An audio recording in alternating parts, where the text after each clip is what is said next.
A sad reality of war is that when a life is lost in the line of duty, it's not always brought back home. Soldiers missing in action or soldiers whose remains are not identified can result in years of unresolved feelings for their family. Some question if their loved one is really gone, and many hope that one day they may come home. As Connecting Point's Ross Lipman shows us, in Pittsfield, a family went 8 decades asking this very question and finally received answers about the day that led the United States to enter World War II and the 18-year-old they lost.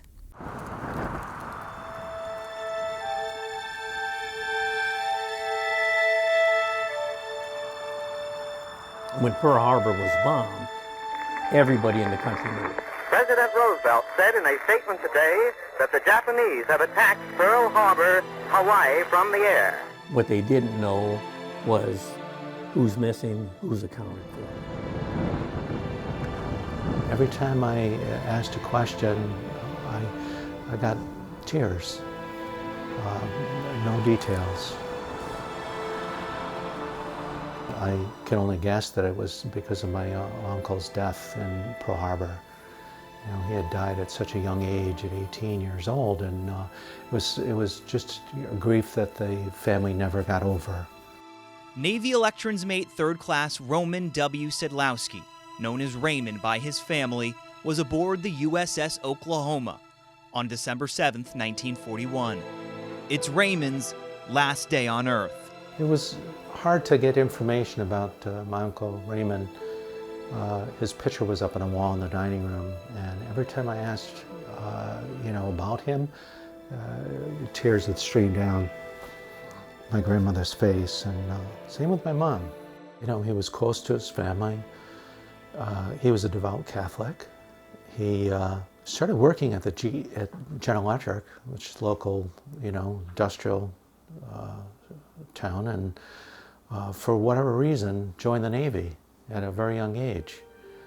And that's what I know about him. In Pittsfield, the Sedlowskis are left with a letter from President Roosevelt, but Roman's body left unaccounted for, a tally that would rise to over 72,000 soldiers during World War II. That effect has to be, obviously is very devastating to the family members. The trepidation that came with that had to be tremendous. It had to be, the waiting to hear that call. They wait and wait and wait and wait. Then, this past December, 77 years later, Raymond Sedlowski's remains are identified in Hawaii, closing a circle that outlived most of Raymond's immediate family, leaving Dennis Arsenault, his nephew and last living local relative, with the final pieces of Sedlowski's past. My first thoughts when I saw the Purple Heart,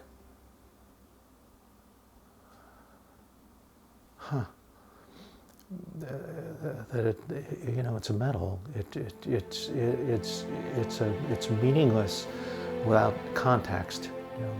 His name is printed on the back, but looking at it, you don't fully understand the sacrifice he made. It wasn't just someone who was injured in battle; he was killed in battle. At 18. It was in the final years of Jessie Arsenault's life, the daughter of Mary and Valentine, brother of Raymond, that she gives her son Dennis the Purple Heart, birth certificate, and letter from President Roosevelt. The weight of these 3 items Dennis suspects she carried for a long time. My mom was very educated. She was smart. My dad hadn't graduated from high school, and he came from a rough side of town. And, an outside observer would never understand the connection or what brought them together. But he was a disabled veteran from the Pacific, returning after spending a year in San Diego. He was severely wounded in battle. And I think my mom saw him as my uncle, saw a little bit of him. And I think that was the tie. I wish that my grandmother had known that his remains were identified meant he was truly dead. She never knew that.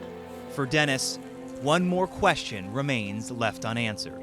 The surviving members of Raymond's family can now choose where his remains should go, which includes here in Pittsfield, alongside Raymond's parents. Having remains be placed on top of his mother and father's remains, to me, might not be the right place for him. You know, I think that his place and time was at Pearl Harbor, and you know, if and when I get a vote, that's probably what I will vote for.